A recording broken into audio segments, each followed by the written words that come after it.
Welcome to Simply Robotics, the podcast, a podcast exploring the animation industry one episode at a time. I'm your host, Monique, and you can find me on all social media platforms at Simply Robotics, SimplyRobotix. When listening to the show, use the hashtag SimplyRoboticsPod to join in the conversation. Welcome back. I took an unintended yet very needed break um, due to the current events of the world, of in particular America. This episode I actually had started to record in pieces and then decided to scrap it. It wasn't even bad. It was just like, it was just recorded at a different time before the intensity of all that has been happening. So I know you don't live under a rock because it doesn't matter where you are in the world. There's multiple protests and demonstrations about Black Lives Matter, the injustice that Black people are constantly facing throughout the world, be it from police, judicial system, all these words, systemic, uh, I forget the other version of the word, systematic, different forces. There's still COVID, and the fact that Black people are also disproportionately, affected by that. And there was all these protests happening throughout the country, yes, again, throughout the world. I myself was paranoid. There were people that I knew that were protesting here in New York. And, in the beginning, things were very, very tense just throughout the country. So I was definitely concerned not only for their physical well being in terms of police acting up, but just their health, because again, COVID hasn't gone anywhere. So it was a little bit stressful for me. I can't protest because I interact with my mother. So she's the person that, if she were to contract COVID, it could not be very well. So the last thing I was going to do was to go out and be amongst such a large crowd of people. So I have been, if you've been following my social media, Instagram and Twitter, I have been sharing just a lot of resources and information for people who, like myself, whether they are immune compromised or are with someone who maybe, or with someone that would just be, deeply, impacted by COVID, and you can't go out and protest and you don't want to be at home feeling helpless. There's just some things that you can do, and sharing just a lot of information. And I mean, when things just started, it was just so heavy with all the amount of videos that was coming out with police abusing their power just at the protest about abusing their power. So that was like crazy. And then I'm not gonna get into this too long, but there's also Breonna Taylor, who was murdered by police officers in Louisville, and the police officers that murdered her still have not been arrested. At the time of this recording, it will be 99 days since that incident happened. And the hashtag Say Her Name has been going around again. And it has been changed by some publications to say their name. And I understand the intention is to be inclusive for men and women and transgender LGBT queer people to be included as well. However, the hashtag Say Her Name was created because just look at everything really came to light about due to the murder of George Floyd. So Brianna had been murdered like 2 months before that, by police, but there's no video camera proof. And even with the officers being arrested for George Floyd, it seemed like the protests were starting to die down, but there still isn't justice for Breonna Taylor. So that's why the hashtag Say Her Name is very important, and it's inclusive of trans women as well, Black trans women, to say their names, but say her name, because it's like, everybody starts to fall by the wayside. So those things were just so overwhelming to watch, and I couldn't even really be in the space to do this episode like I wanted to. And then again, like I could have maybe just recorded this part and kept my old audio, but I said I'll just re-record it. It's fine. It's no big deal, but that's just my piece. I will say that the Diverse Tunes website has a resource page, however, where if you want to learn more about this type of stuff, it's on our page in our miscellaneous section. We have different threads about, because there was like publication paid me. So you're seeing the disparity in the pay between race and gender. There was animation paid me hashtag and motion graphics, all of these sort of stuff. There was so much conversations and things happening. If people were looking for like, well, what books can I read? What podcasts can I listen to? What interviews or just whatever type of stuff. We tried to it's slowly coming along, but we're trying to have a hub to be able to direct people to say, okay, here and here's where you can go and find stuff. There was documents on like uh writing for TV or like writing for animated TV content, and that's why it's just miscellaneous, because there's a lot to go through, but there's a lot of good stuff there. So anywho, let's get into the episode. So, as you can see from the title of today's episode, I'm going to be talking about a couple of things that I have watched, starting with Mary and the Witch's Flower. This film was recommended to me by my friend Derek, aka DJSJ614, who was on the show a couple episodes back for the episode Anime Tings. So, this all makes sense why he would tell me to watch this. A Mary and the Witch's Flower was released in 2017. You can watch it. Hopefully, it's still there on Netflix right now. That's how I watched it. I'm going to be very truthful and honest and transparent with you. I do not want to butcher the names of these people. So I have the director in the show notes so you can see who directed the film. The studio is Studio Ponok, and it's a Japanese animation studio based in Tokyo. The company was founded by a former Studio Ghibli producer in 2015. So that's why the film visually has a little bit of that Ghibli look. It was distributed by G Kids, and it's based on Mary Stewart's 1971 children's book called The Little Broomstick, Mary and the Witch's Flowers. So moving forward, I'm going to assume that I got this off of Wiki. The film tells a story of a girl named Mary Smith who finds Fly by Night, a mysterious flower that can give her the power to become a witch for only one night. The film was released in Japan on July 8th, 2017. In the English language version of the film, which was concurrently released with the subtitle version in the United States, that came out on January 19th, 2018. So let's get into some of the characters. We have Mary, who we said, she's an 11-year-old who is the main character of the story. She's innocent and curious. She has red hair tied in between almost like bunches on the sides. She has blue eyes and freckles, according to this description. I must not have been paying that close attention, so I don't know. She moves to this red house where her great aunt Charlotte lives, but she does nothing well, which is kind of comical, and she spends her days in frustration and anxiety.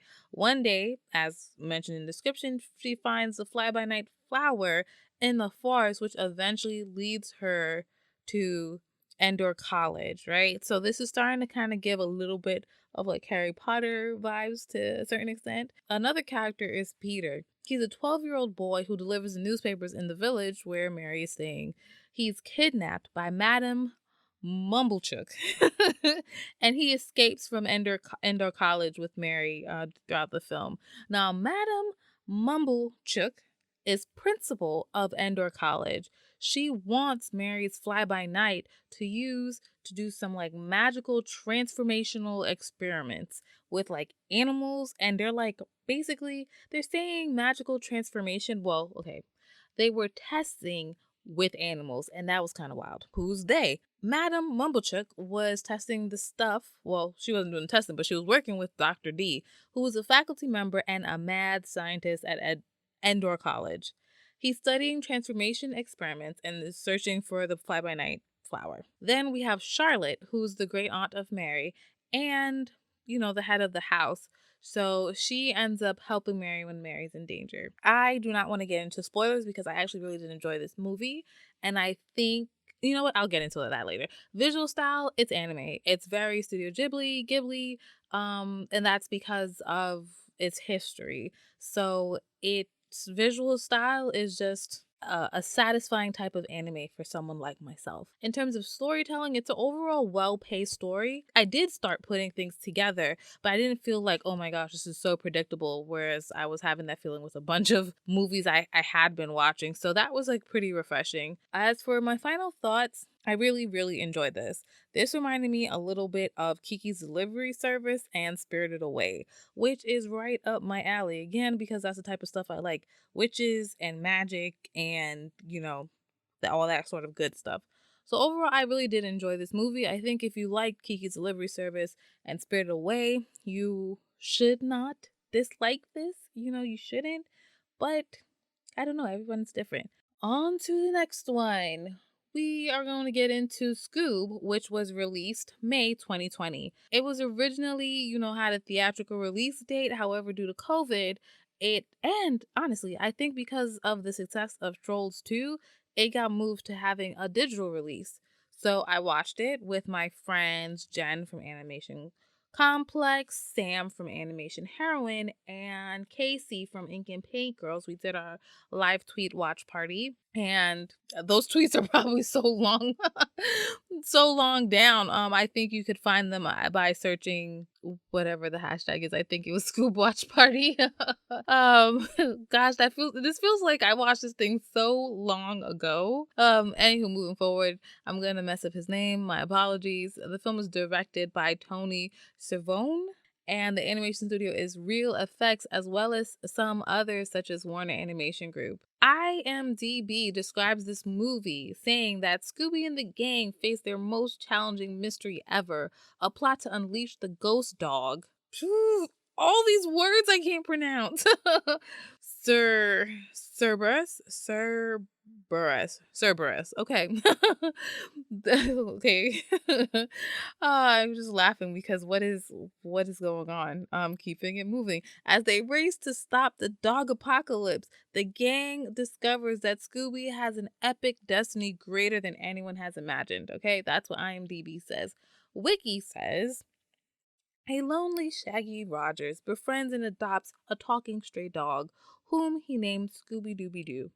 On Halloween, Shaggy and Scooby meet Fred Jones, Daphne Blake, and Velma Dinkley before venturing into a haunted house. After the kids encounter a ghost, whom they capture and unmask as costumed thief Mr. Rigby, they become inspired to solve mysteries as the Mystery Inc. Then, 10 years later, Mystery Inc. goes into business with entrepreneur Simon Cowell, yes, from American Idol, the Simon Cowell, as the investor. But Shaggy and Scooby are excluded as Cowell refuses to do business with them, claiming friendship is useless.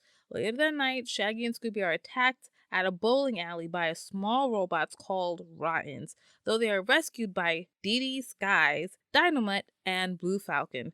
They reveal that the Rottens belong to super criminal Dick Dastardly, who wants to capture Scooby as part of a plan involving the three skulls of Cerberus. Is that enough for you? Did I give the movie away, kinda? Like, I don't think so. So, I mean, there's not much to say. The characters, Scooby, Shaggy, Blue Falcon, maybe this is a spoiler. Let's just say this is not the Blue Falcon you are anticipating. Dick Dastardly was great. Velma was also great. She is Latina in this movie, and they utilize that here and there. Fred, voiced by Zac Efron. I wasn't really crazy about Fred, which I understand more. Maybe I'll get into that soon. Daphne, Dee Dee Skies, right? So I was not familiar with Dee Dee Skies, believe it or not.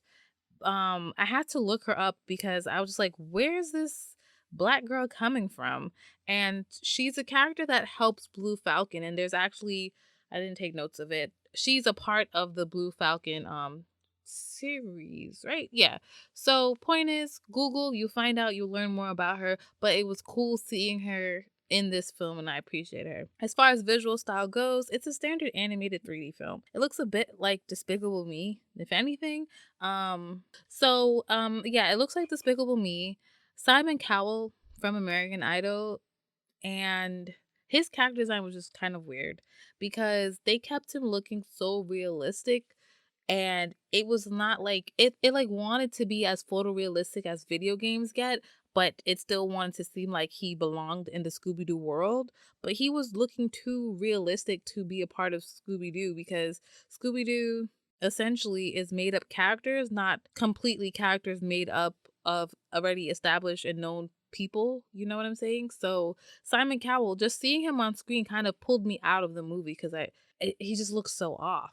But anywho, the background characters in this film were also significantly simplified, and sometimes that took me out of the movie too, because I know they're not investing in the design to the same level and intensity as they do with the main characters, but they were kind of so simplified. It was, like I said, a bit distracting.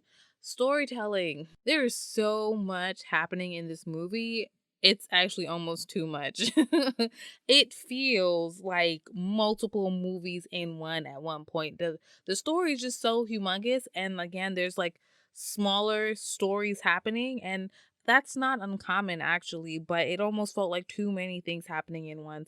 And it's been a really, like, I've actually never seen the live action Scooby Doo movie, so I can't speak to that. And truth be told, as a child, I was pretty scared of the Scooby Doo cartoon, so I'd only watch the theme song and then change the channel.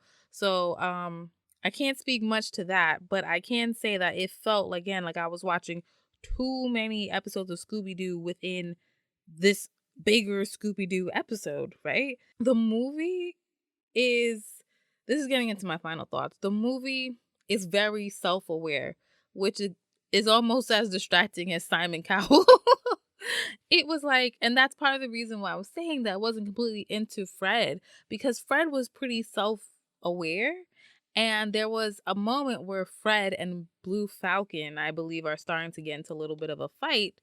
And maybe it was Dee Dee or Daphne or Velma that says toxic masculinity. And I was like, what is going on here? Like, were you guys on Twitter and just like looking up buzzwords or something like that? So there's some instances similar to that where, again, I feel like the movie's almost too self-aware. Also, I would say that as a child, I did love A Pup Named Scooby Doo. That's the type of scare that I can handle. Oh, I mean, now I'm a grown adult. I can handle a little bit more, but I still don't really like to. So A Pup Named Scooby Doo was perfect for little Monique, right? So I really enjoyed seeing the gang as children, because it just, nostalgia for me for Pup Named Scooby Doo. So I personally, me, would have excuse me, sorry. I personally would have wanted a bit more screen time with them as kids and A Pup Named Scooby Doo, because the pup Scooby Doo was so freaking cute. So I will conclude that saying that I'm not too sure if this is a movie that'll be like, I could put this on in the background as I do work. But I will say that I will definitely play this movie again before Trolls 2. So the last thing I want to get into is Avatar: The Last Airbender. Now, I am one of probably 7 people on the planet that didn't watch this movie, the TV show, when it first came out for whatever reasons. Like, I don't know. I was in high school. I was watching cartoons. I mean, I do know. Let's be truthful. Okay. So Avatar is basically an American anime. And as I've said a couple times now, I'm not really crazy about anime. And it's not that it's the storytelling, it really is just the visual style and the way that they go about fighting. Really, I'm just like, it's a lot. So as I said in the anime things episode, my anime consumption was really like Sailor Moon and Pokemon predominantly, and then Digimon here and there. So Avatar came out and I was like, this is clearly an American take on anime, right? So I didn't watch it. But it recently came onto Netflix where they have all 3 seasons, and I was seeing so many people on Twitter just be like, "Oh my gosh, I'm gonna rewatch this. I'm gonna binge this." Blah blah blah blah. And I feel like people have always been talking about Avatar, so now I have the time. I also wanted to make sure I watched the first season before I got too far. This is going to be about the first season. There may be spoilers if you haven't watched it. Maybe I don't know how far to tell you to skip forward, but maybe just stop the episode here. I don't know. Avatar: The Last Airbender ran from February 2005 to July 2008. It was created by Michael Dante DiMartino, and Brian Hone. I didn't practice his last name. Brian K, okay? And it aired on Nickelodeon. IMDb describes the show as in a war-torn world of elemental magic, a young boy reawakens to undertake a dangerous mystic quest to fulfill his destiny as the Avatar and bring peace to the world. Sounds a little familiar, doesn't it? I can't say what exactly, but it sounds like a lot of things. Wiki describes the show as the series is centered around the journey of 12-year-old Aang, the Avatar, and the last survivor of his nation, the air nomads, along with his friends Sokka, Katara, and later Toph as they strive to end the Fire Nation's war against the other nations of the world. It also follows the story of Zuko, the exiled prince of the Fire Nation seeking to restore his lost honor by capturing Aang, accompanied by his wise uncle Iroh, and later that of his ambitious sister Azula. So I'm not going to go through a whole bunch of characters. I'm going to talk about Aang. Yeah, Aang is 12. He's kind of wild and crazy. He's been frozen for about 100 years, so he has some catching up to do. He seems like such a sweetheart, though. Like, he seems like he has such a pure and genuine heart. And this is only talking about season 1, so I have no idea what's in store for season 2 and 3. But yes, Sokka. Sokka is interesting because he's misogynistic, right? Yes, he is. And I'm going to hope, well, I can start seeing already in the first season that he's like unlearning certain things, so I can just only hope that continues. But Sokka also is very protective of Aang and his sister Katara, and that's just it. I do enjoy his character. Katara is a girl with a backbone, okay? She is not afraid to stand up to anybody. I mean, maybe she is, but she knows that it's bigger than herself, and she also is very protective of Aang. And I look forward to seeing her growth in her waterbending and who she will grow into being as a young lady. Prince Zuko I find to be a very, very interesting character. When they did that episode and they were talking about Aang's backstory and Zuko's backstory, and Zuko basically being kicked out of the Fire Nation, and Aang learning, I think it was the episode where he was learning that he's the Avatar. And I was just like, wow, these are, I think what they were trying to do is almost like two sides of the same coin in some aspect. Sorry, excuse me. And I can't really break that down. I think I need more time to think about that. But I really am investing in seeing how Zuko, because I believe, doesn't he kind of like flip and ends up being like Team Aang? And I'm interested in seeing how all that happens. Yeah, the season ends with Zuko's sister Azula coming into play, and she seems wild. She seems very, very wild. So, moving on to visual style, I watched a video on CBR's YouTube channel called Why Avatar The Last Airbender is Definitely Anime. And I watched that because I understand that structurally it's anime. Visually, I would also classify it as anime, but again, what bothered me was just the fact that it's it's it's just not Japanese, and not that that's not being Japanese doesn't make it anime. It was just visually at first bothersome to me that here's a very Western take on something very Eastern. So a couple points I wanted to mention from the video is in anime, the chosen one is giving a power that only they possess, and that's exactly what Aang has. He's the last airbender. No anime would be complete without a traumatic backstory. We see Aang and Zuko's backstory, so they both were pretty dramatic. Traumatic, excuse me. The protagonist fights for their friends, which we see Aang do time and time again. Not necessarily saying that his friends put themselves in danger, but he just has, like I said, a genuine heart. All animes also either both parents or one are dead or absent. Aang's parents are never shown or mentioned, so there's kind of a loophole, just kind of wondering, are they even alive? What's the deal? But in some ways, he doesn't support that pillar of anime, if you will. But Sokka and Katara's mother is dead. thanks to the Fire Nation. So maybe, I don't know. Anime is big on training and training montages. And if there's one thing I can tell from watching the season one is that the training is not going to stop. There is definitely a lot of that. Also, there's a heightened main character state when Avatar essentially goes into Avatar mode. It's similar to Super Saiyan in the Dragon Ball, universe. So those type of things usually make an anime as well as just the visual style. For storytelling, people told me that the first season takes a little bit of a while to build up, but honestly, the first season of The Office was rough and I made it through that, so I feel like anything else is probably a walk in the cake, a walk in the park for the most part. I understood where these people were coming from with those comments because yeah, it was like maybe 3 episodes, but those are building episodes and that was fine. But again, The Office was kind of rough. My final thoughts are my friend and former guest of the show, Jen, co-hosts a podcast where she revisits the Avatar: The Last Airbender with a couple of her friends called Pod Sing Se. The link to that would be in the show notes, so I'm going to start listening to that as I watch the show. I think each of their podcast episodes correlates to an episode of the show. So they are, I think their frequency is bi-weekly. And well, I'm just looking forward to getting into that and hearing people talk and talk about things I may have missed unintentionally the first time around. So, with that being said, that concludes the episode. These are the 3 things that I have watched or am watching. And I didn't say that, but I definitely would watch Mary and the Witch's Flower again. Because like I enjoyed it. And I am looking forward to watching the next 2 seasons of Avatar.